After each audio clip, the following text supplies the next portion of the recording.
Mes parents étaient furieux lorsque je suis tombée enceinte au lycée. Mon père a crié « Tu n'es pas ma fille ». Ma mère a ajouté « Sors d'ici, tu nous as couverts de honte ». Je suis partie et j'ai élevé mon fils seul. 5 ans plus tard, mes parents ont fait irruption dans ma vie, et, en voyant mon enfant, ils sont restés figés. Dans le petit village artistique de Maple Creek, en Nouvelle-Angleterre, avec ses bâtiments historiques et son rassemblement d'artistes, Caroline Bras préparait du café dans la cuisine usée de son appartement, baignée par la lumière matinale. À travers la fenêtre, elle apercevait le bâtiment victorien au centre du village, avec la plaque dorée de la galerie Bras brillant au soleil du matin. Caroline contemplait cet endroit qui avait un jour été la fierté de sa famille, désormais une entité lointaine. « Maman, regarde, j'ai terminé. » La voix enthousiaste de Noah, son fils de 5 ans, a interrompu les pensées de Caroline. Dans ses petites mains, il tenait une feuille de papier où il avait dessiné un chat avec des coups de pinceau étonnamment délicats. Ce n'était pas seulement le gribouillage d'un enfant, mais une image empreinte d'une expressivité incroyable, capturant même les émotions derrière les yeux du chat. « C'est magnifique, Noah !» s'est exclamée Caroline, souriant en caressant les boucles brunes de son fils. Ce chat a l'air si vivant, comme celui du parc. Ses yeux semblent tristes. Caroline était émerveillée par l'observation de son fils, se reconnaissant en lui. Elle aussi savait discerner les émotions derrière les apparences. Ce discours, elle l'utilisait désormais dans son travail, enseignant des cours d'art aux enfants dans un centre artistique local. Les murs de son appartement modeste mais propre étaient ornés de paysages et de peintures abstraites qu'elle avait créées.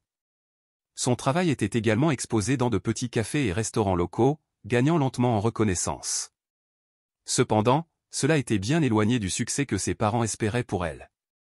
Après le petit déjeuner, « Nous allons à ma classe aujourd'hui », annonça Caroline en posant un bol de céréales et une banane devant Noah. « Nous aurons une invitée spéciale, Lise, une célèbre céramiste de la ville. » Les yeux de Noah brillèrent. « Je peux faire quelque chose avec de l'argile ?»« Bien sûr, » répondit Caroline, « laisse libre cours à ton imagination. » Cela avait toujours été le souhait de ses parents, Richard et Eleanor Bras, de mettre de côté cette imagination au profit d'une approche plus pragmatique. Ils dirigeaient la galerie d'art la plus ancienne et prestigieuse de la ville, mais pour eux, l'art n'était qu'une marchandise, un investissement, un symbole de statut social. Richard portait l'orgueil d'une famille distinguée, connue pour son jugement froid et sa détermination inébranlable. Eleanor, très impliquée dans les activités caritatives de la ville, semblait chaleureuse et sociable, mais sous son apparence soignée se cachait une volonté de faire. La sœur de Caroline, Victoria, avait toujours été la fille parfaite, diplômée d'une Ivy League avec mention, MBA en poche, et revenue au business familial comme bras droit de leur père. Elle avait suivi le chemin tracé par leurs parents et avait gagné le respect en tant que jeune entrepreneuse de la ville. Alors que Caroline se préparait pour la matinée, elle jetait parfois un coup d'œil par la fenêtre. C'était vendredi, et une exposition spéciale se tenait à la galerie ce week-end. Elle participait souvent à ce genre de préparatifs, surtout au lycée, où son talent artistique avait été reconnu par ses professeurs, lui valant plusieurs concours locaux. Mais ses parents reléguaient ses dons au rang de simples passe-temps, espérant plutôt qu'elle s'inscrive dans le monde des affaires. L'art est un beau talent, mais tu ne peux pas vivre seulement de cela, répétait souvent sa mère Eleanor. En tant que bras, tu devrais choisir un chemin plus pratique. En attachant l'uniforme de Noah, Caroline se remémora ses 17 ans, les nuits passées à peindre seule dans la salle d'art, et le jour où elle l'a rencontré, lui, un étudiant de dernière année, également en lutte contre les attentes de sa famille et guidé par sa passion. Ils étaient devenus confidents et finalement tombés amoureux, mais cette relation se transforma vite en une erreur d'un soir, et sa vie changea radicalement lorsqu'un test de grossesse révéla qu'elle attendait un enfant. À 17 ans, il lui fallut des semaines pour trouver le courage d'annoncer la nouvelle à ses parents, mais la réaction fut bien plus violente que ce qu'elle avait anticipé. « Maman, allons-y » interrompt Noah ses pensées. Il avait déjà enfilé son sac à dos et attendait près de la porte. « Oui, allons-y. » Caroline chassa les souvenirs du passé et afficha un sourire avant de quitter l'appartement. Elle vérifia son apparence dans le petit miroir près de l'entrée, cheveux bruns bouclés, yeux vert bleu, une expression légèrement fatiguée. Elle prit une profonde respiration et redressa les épaules. Maintenant, elle n'avait plus le temps de se lamenter sur le passé. Elle devait penser à l'avenir de Noah. En route vers le centre d'art, son téléphone vibra. En voyant le nom qui s'affichait à l'écran, elle ressentit une certaine appréhension. Victoria, sa sœur. Caroline fixa l'écran, son cœur battant, contact après 5 ans.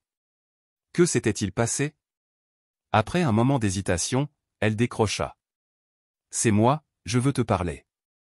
La voix de sa sœur était un peu tendue. Caroline retint son souffle. Il s'est passé quelque chose. Je veux te parler en personne, s'il te plaît. Caroline resta silencieuse un long moment. Noah lui prit la main, la regardant avec curiosité. D'accord, finit-elle par répondre. Quand? Demain, ça te convient? Caroline observa le centre-ville ce matin-là, le drapeau de la galerie bras flottait au vent. D'accord. Après avoir raccroché, Caroline expira profondément, ressentant que la vie que se soit bâtie durant 5 ans commençait à vaciller à cause d'un simple coup de téléphone. Elle serra la main de Noah avec force et commença à avancer. À 17 ans, Caroline s'était enfermée dans une cabine de toilette de l'école, tenant le test de grossesse avec des mains tremblantes. 2 lignes apparaissaient clairement, même résultat pour la 3e épreuve. Elle prit une profonde respiration et ferma les yeux. Après les cours, elle rentra chez elle plus tard que d'habitude. La demeure Bras se tenait majestueusement dans le crépuscule. En franchissant la porte, elle sentit les battements de son cœur résonner dans ses oreilles. Dans le hall, la voix de sa mère, Éléanore, résonna depuis quelque part. « Caroline, tu rentres assez tard. » Dans le salon, ses parents et sa sœur, Victoria, étaient là. Son père, Richard, lisait un journal tandis qu'Éléanore parcourait des documents du comité. Victoria, quant à elle, était penchée sur son ordinateur portable, travaillant sur ses devoirs, créant une image parfaite de famille. « Désolée, je terminais une pièce dans la salle d'art, mentit Caroline. En réalité, elle était restée assise seule sur un banc dans un parc près de l'école pendant des heures. « Je te garde le dîner au chaud, dit sa mère. Lave-toi d'abord les mains. » Caroline laissa son sac à terre, les poings serrés.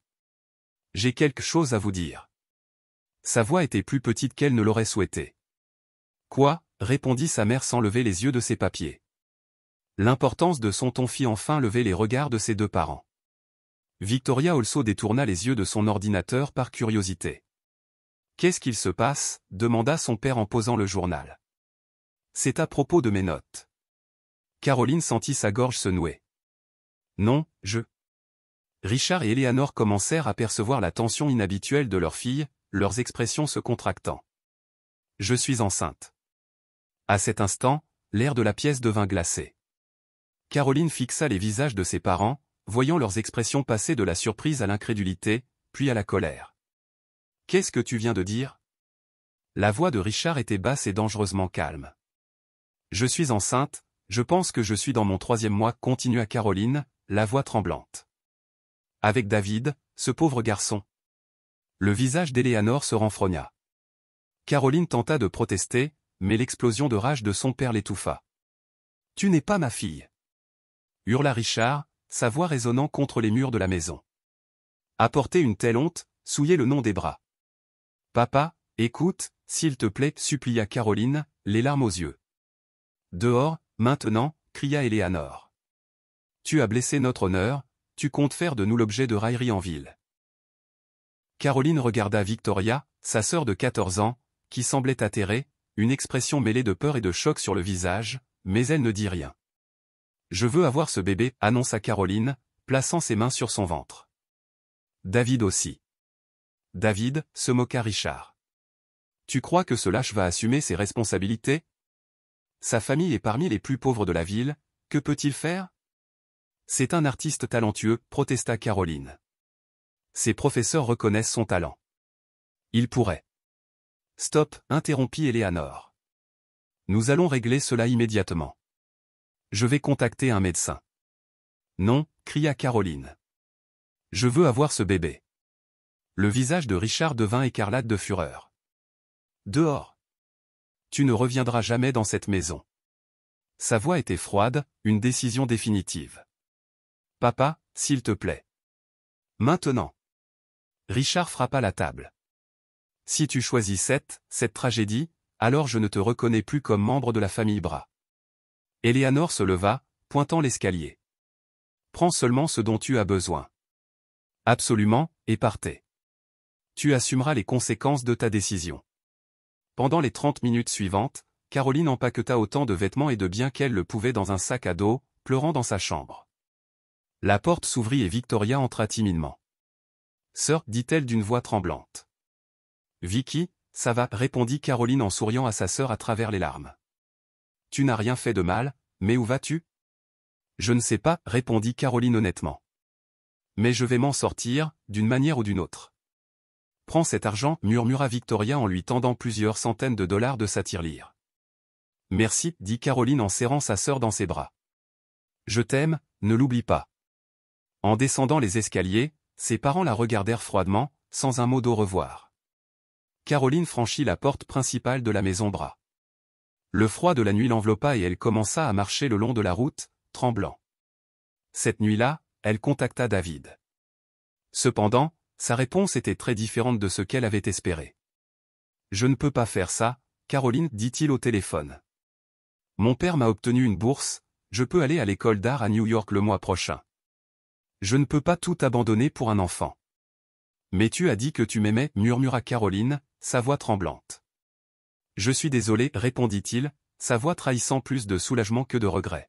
« Je t'aime beaucoup, mais je ne suis pas prêt à être père, tu comprends ?» Après avoir terminé l'appel, Caroline se laissa tomber, enroulant les bras autour de ses genoux, pleurant dans la cabine téléphonique. Elle erra dans la ville toute la nuit avant de se diriger vers le lycée le matin, épuisée, sans abri, sans amant. Elle avait seulement son bébé et un peu d'argent. Caroline se tenait devant la salle d'art du lycée lorsque Madame Grace Anderson l'appela, surprise.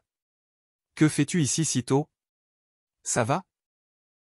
Caroline regarda sa professeure avec un visage pâle, marqué par la fatigue et le froid, incapable de dire quoi que ce soit, s'effondrant simplement en larmes. Madame Grace la prit dans ses bras et murmura doucement, « Que s'est-il passé ? Qu'est-ce qui ne va pas ?» Caroline lui raconta tout, la colère de ses parents, son expulsion, la trahison de David. Madame Grace écouta en silence, caressant doucement son épaule. « Viens chez moi, dit la professeure avec fermeté. Tu n'es pas seule, je vais t'aider. » Caroline acquiesça, reconnaissante au-delà des mots. À seulement 17 ans, enceinte, abandonnée par sa famille et perdue, elle trouva en ce moment un rayon d'espoir, pour le bien de son fils et pour se prendre en main. Un jour, elle devrait être forte. « Non, Noah, nous avons presque fini ici, » appela Caroline à son fils qui continuait à dessiner intensément près de la fenêtre. En nettoyant les matériaux d'art éparpillés sur le sol du studio, la lumière du crépuscule illuminait les boucles brunes de Noah, et les ombres dansaient avec chaque mouvement de ses petites mains sur le papier. 5 ans avaient passé, et la vie de Caroline avait pris une orientation qu'elle n'aurait jamais imaginée. Grâce à l'aide de Madame Grace, elle obtint son diplôme de lycée et un certificat en éducation artistique dans un collège communautaire local. Aujourd'hui, elle dirigeait des cours de peinture pour enfants dans le studio d'art de la ville, obtenant des revenus stables. Bien que ce ne fût pas luxueux, cela suffisait pour elle et Noah. « Maman, que va-t-on manger ce soir ?» La question de Noah interrompit ses pensées. « Eh bien, puisque c'est un jour spécial, répondit Caroline en souriant, que dirais-tu de pizza ?»« Oui, s'en réjouit Noah. Avec beaucoup de fromage, évidemment. » Alors qu'il fermait le studio et commençait à marcher dans la ville au crépuscule, Caroline se sentait un peu nerveuse après l'appel de Victoria. Elle n'avait pas dormi de la nuit. Le matin suivant, elle envoya un message à sa sœur, « On se retrouve au café de Central Park à 15 h demain. » Demain serait le jour où elle retrouverait un membre de sa famille après 5 ans. Son cœur était lourd à cette pensée. De retour dans l'appartement, ils profitèrent de leur pizza à emporter, discutant des événements de la journée comme d'habitude. Noah raconta avec enthousiasme ses aventures avec ses camarades de classe, les éloges de sa maîtresse et les nuages aux formes étranges qu'il avait vus au parc. Le cœur de Caroline se réchauffait à la joie innocente de son fils, mais l'idée de la réunion de demain ne quittait pas son esprit. Après que Noah se fut endormi, Caroline s'assit devant le petit bureau du salon et ouvrit un vieil album de souvenirs. Il contenait des souvenirs de son époque au lycée, des articles de journaux sur ses victoires à des concours artistiques, et la dernière photo prise avec ses parents. Elle effleura la photo, ressentant sa froideur. Le lendemain, Caroline déposa Noah au programme de loisirs du studio un peu plus tôt que d'habitude et se dirigea seule vers Central Park. Assise à une table de la terrasse du café, elle remuait nerveusement son café quand une silhouette familière attira son attention. Victoria.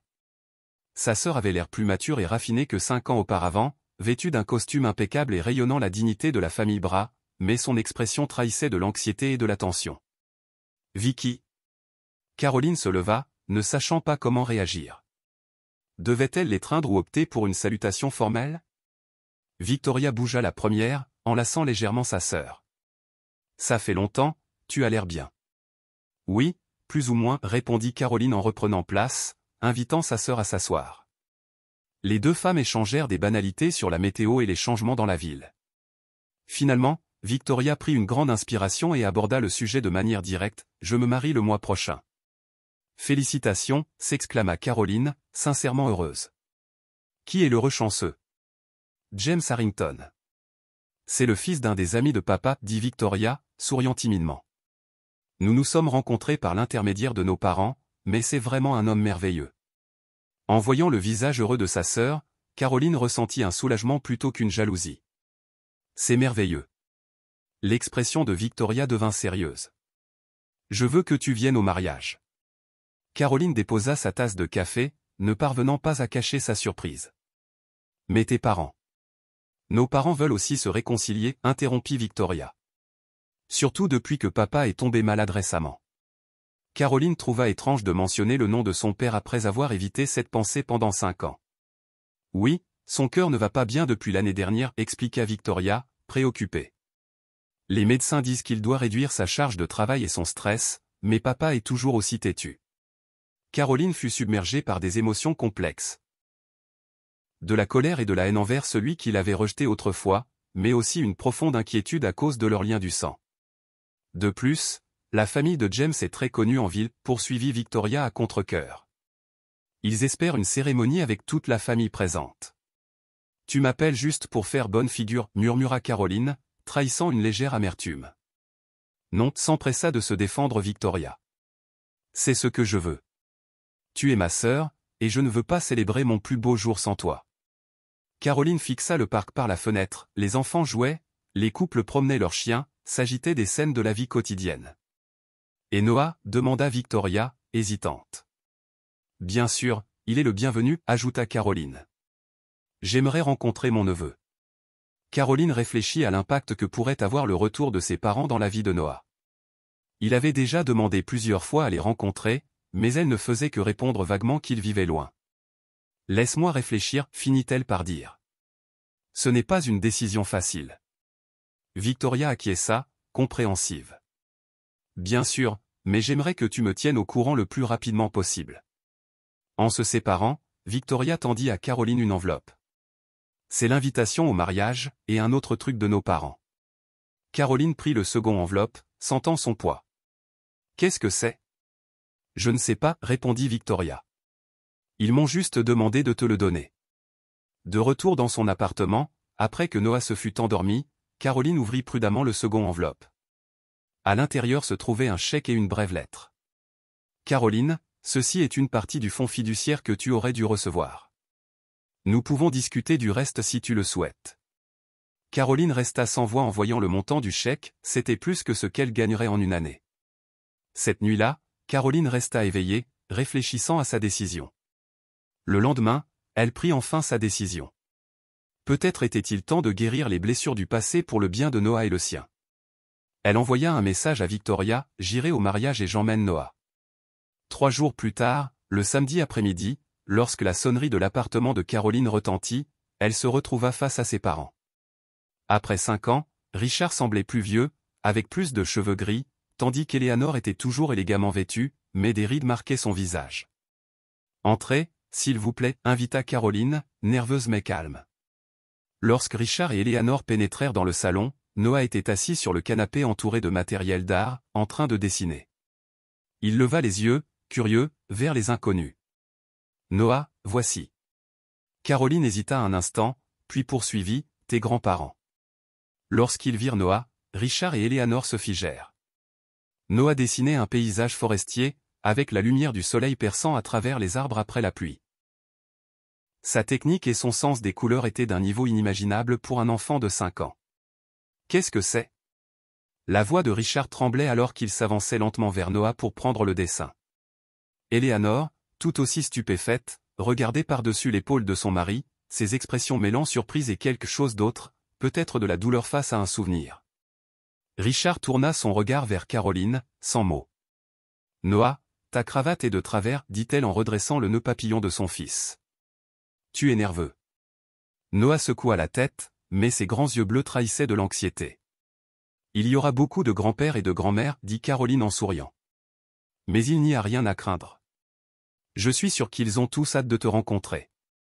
Dans le grand salon de réception de l'hôtel Harrington Plaza, Caroline fut éblouie par les lustres en cristal, l'hôtel décoré de fleurs fraîches, et les dignitaires de la ville affluant dans cet espace luxueux. C'était la première fois depuis son départ de la maison Bra qu'elle ressentait un retour dans son ancien monde. Victoria s'approcha en courant, portant sa robe de mariée blanche. « Tu es venu. » Elle enlaça sa sœur avec force, puis se tourna vers Noah. « Alors, tu es Noah. Enchanté de te rencontrer. » Malgré sa timidité, Noah salua poliment, « Félicitations pour votre mariage, votre robe est magnifique. » Victoria éclata de rire. « Merci. Tu es magnifique aussi. » Richard et Eleanor s'approchèrent, se tenant dans un coin du lieu. Depuis leur réunion à l'appartement quelques jours plus tôt, ils étaient restés en contact, faisant de premiers pas vers la réparation de leur relation. Cependant, la rencontre publique était pleine de tension. « Je suis content que tu sois venu, » dit Richard en embrassant légèrement sa fille. Eleanor la salua de façon semblable, offrant à Noah un doux sourire.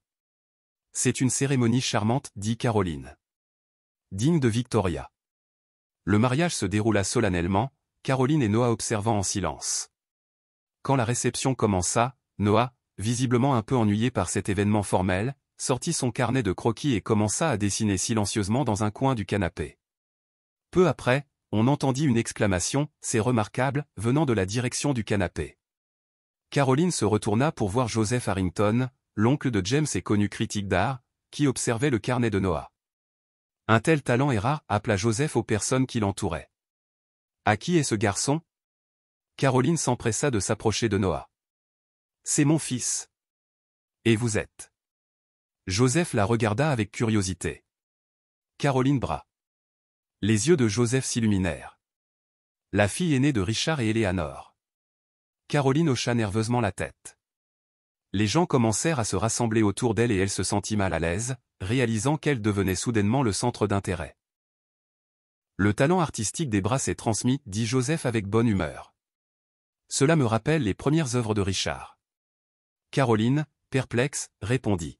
« Oui, je savais que Richard Bra avait été un peintre prometteur, mais je ne savais pas. » Joseph la regarda avec une expression de surprise. « Oui, bien sûr, Richard Bra était un peintre prometteur. Ses paysages dramatiques attiraient l'attention par leur sens unique de la couleur. Son choix d'abandonner le pinceau pour prendre la direction de la galerie fut une grande perte pour le monde de l'art. » À cet instant, l'atmosphère changea dans la salle. Tous les regards se tournèrent vers Richard et Eleanor, qui semblaient mal à l'aise. « Je ne le savais pas, » murmura Caroline. Joseph était perplexe. « Je pensais que tu le savais, surtout parce que tu as hérité, toi aussi, de ce talent artistique. » Les invités écoutaient la conversation avec un grand intérêt. « Parlez du talent de votre famille, » demanda une femme. « Oui, » répondit Caroline, hésitante. « J'enseigne l'art. Je dirige des cours de peinture pour enfants dans un studio artistique local. » « Eh bien, » remarqua Joseph, ses sourcils se haussant, « on dirait que tu as également un talent considérable. Mais pourquoi pas à la galerie Bra ? » « Assez. » Richard s'avança et dit d'un ton ferme. « Je ne veux pas en entendre parler. » Caroline se retourna pour faire face à son père. « Tu étais peintre. Alors pourquoi as-tu nié mon talent ?» Un silence tomba. Tous les regards étaient rivés sur Richard. Il poussa un profond soupir et regarda sa femme. Le visage d'Eleanor trahissait de la peur et de la honte. Richard peina à trouver ses mots. « J'ai eu une passion, mais j'ai appris qu'on ne peut pas vivre de l'art dans le monde réel. Donc, tu voulais que je prenne le même chemin. » La voix de Caroline trahissait de la tristesse plutôt que de la colère.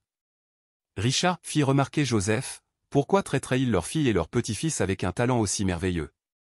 C'est une affaire familiale privée, interrompit rapidement Eleanor, saisissant le bras de Richard. Mais il était déjà trop tard, les chuchotements commençaient à se répandre parmi les invités.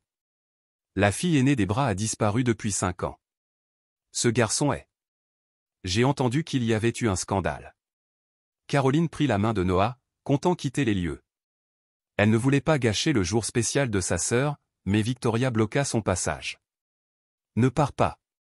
Victoria, debout au centre du lieu, tenait la main de sa sœur et, dans sa robe de mariée, déclara à voix haute, « Aujourd'hui, c'est mon mariage, et ce qui compte le plus pour moi, c'est que ma famille soit réunie. » Elle étreignit Caroline et Noah. « Je suis réellement heureuse que ma sœur et mon neveu soient revenus parmi nous. » Des applaudissements éclatèrent dans la salle. La famille Harrington également envoyait des regards chaleureux, et James, le nouveau mari de Victoria, se tenait à côté de sa femme, plaçant une main réconfortante sur son épaule. Richard se rapprocha de sa fille, conscient des regards des autres, mais déterminé. « Nous avons eu tort dans notre attitude. Je m'excuse. » Eleanor se tenait aux côtés de son mari, regardant Noah. « Nous voulons ton pardon. Nous voulons une chance de recommencer. » Caroline fixa ses parents calmement et dit d'une voix basse, « Une simple excuse ne suffit pas. Si vous vous souciez vraiment de Noah, montrez-le par une réflexion et des actions sincères. » Posant une main sur l'épaule de son fils, elle ajouta, « Il a le droit de prendre ses propres décisions, et je respecte ses choix. Si vous pouvez comprendre cela, peut-être pourrions-nous progressivement restaurer notre relation. » Richard et Eleanor, humbles, acceptèrent cette humiliation publique. Au matin de Noël, la neige s'accumulait silencieusement dans les rues de Maple Creek. La vue depuis la fenêtre de l'appartement de Caroline ressemblait à une carte postale. « Maman, réveille-toi. Laissez passer le Père Noël. » La voix enthousiaste de Noah réveilla Caroline. Cela faisait des mois que le mariage de Victoria avait eu lieu, et des changements étaient progressivement survenus dans la vie de Caroline et Noah. Sous le petit sapin dans le salon, il y avait plus de cadeaux que jamais, y compris certains de Richard et Eleanor. « Le grand-père arrive » demanda Noah, les yeux brillants d'excitation. « Oui, à 10 heures » répondit Caroline, sa voix n'ayant plus le rejet d'autrefois, bien qu'elle ne ressentît pas encore une confiance totale. Après le mariage, Richard avait tenu sa promesse et avait recommencé à revendiquer sa passion pour l'art. Il avait ouvert son studio, scellé depuis longtemps, et lui enseignait par moments à peindre. Eleanor continua également à tisser des liens avec son petit-fils, réservant du temps chaque samedi pour passer ensemble au parc. La galerie Bras changeait aussi progressivement. Richard avait nommé une section de la galerie Nouvelle Génération et avait lancé un programme pour découvrir et soutenir de jeunes talents locaux. Les œuvres des étudiants de Caroline y étaient exposées, et elle organisait occasionnellement des ateliers. La sonnerie retentit. Quand Caroline ouvrit la porte, elle découvrit une scène qu'elle n'avait jamais imaginée auparavant. Richard et Eleanor étaient là, tenant de grands paquets. « Joyeux Noël » dit Richard, une lumière chaleureuse brillait dans ses yeux, loin la froide dignité du passé. Cet après-midi-là, alors qu'il savourait le dîner de Noël, la sonnerie retentit à nouveau. Caroline ouvrit et fit face à un homme. « Caroline ?» Sa voix tremblait légèrement. « Ça fait longtemps. » Le père de Noah l'avait contacté de manière inattendue après avoir vu le talent de son fils publié dans le journal. « Tu ne peux pas entrer, » dit Caroline calmement. « Pendant 5 ans, tu n'as eu aucun contact, sans pension alimentaire. Alors, que viens-tu faire ici ? » J'ai des droits, commença David, levant la voix. Ce garçon est mon fils. À ce moment-là, Richard apparut dans l'embrasure de la porte. Tu n'as aucun droit, lui fit-il remarquer d'un ton sévère. Ni légalement, ni moralement. David resta mordu un instant, déconcerté par la présence digne du patriarche des bras. Mais il répliqua rapidement, je vais en parler aux médias. Le vrai père du gosse génie. NN fait comme bon te semble, répondit calmement Richard. Cependant, avant cela, tes agissements passés, y compris avoir mis enceinte et abandonné une fille de 17 ans, seront rendus publics. Le visage de David blêmit et il quitta rapidement les lieux. Plus tard, il fut révélé qu'il avait commis la même erreur avec une autre jeune femme et qu'il faisait face à des poursuites légales pour non-paiement de pension alimentaire dans plusieurs États. Lors de cette nuit de Noël, Eleanor murmura à Caroline, « Je ne t'ai pas encore totalement pardonné » mais en ajoutant, « Pour le bien de Noah, je veux avancer, pas à pas. » Richard acquiesça, prenant la main de sa femme. Nous ressentons la même chose. Dehors, la neige continuait de tomber silencieusement, et avec l'espoir d'une nouvelle année, des semences de changement commençaient peu à peu à germer dans leur cœur.